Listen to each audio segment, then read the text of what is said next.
শিক্ষা প্রতিষ্ঠানে ভর্তি আর চাকরির ক্ষেত্রে মেধাকে বহাল রাখতে বুলেটের সামনে বুক পেতে রক্ত ঝরিয়েছে হাজারো ছাত্র জনতা। সে রক্তের দাগ না শুকাতেই মেধা তো দূরে থাক, কোটাতেও নয়, সরাসরি রেফারেন্সে চাকরি দিয়েছে ঢাকা ওয়াসা। আর রেফারেন্স দাতাদের তালিকায় আছে সমন্বয়কদের নাম। জানা গেছে নিয়োগ বিজ্ঞপ্তি কিংবা কোনো পরীক্ষা ছাড়াই 150 জনকে রাতারাতি বিভিন্ন জনে চাকরি দিয়েছে ঢাকা ওয়াসা, যার পুরোটাই হয়েছে বিভিন্ন জনের রেফারেন্স। বেশিরভাগ সুপারিশে আছে পিএসআর এপিএস মোয়াজ্জেমের নাম।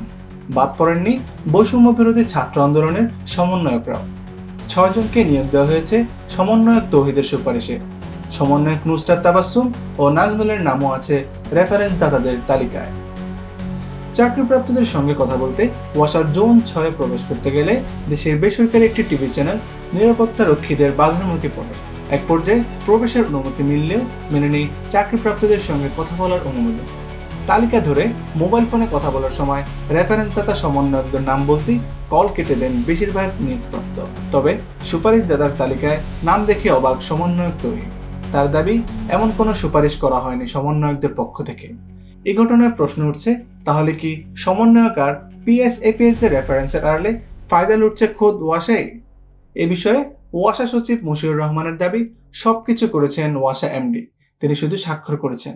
তবে বিস্তারিত জানতে চাইলে ক্ষিপ্ত হয়ে ওঠেন সচিব ও তার লোকজন।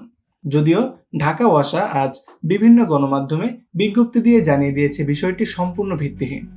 আউটসোর্স জনবল নিয়োগের জন্য ওপেন টেন্ডার পদ্ধতিতে ঠিকাদার নিয়োগ দেওয়া হয় এবং তারাই চাহিদা অনুযায়ী সম্পূর্ণ অস্থায়ী ভিত্তিতে জনবল সরবরাহ করে থাকে।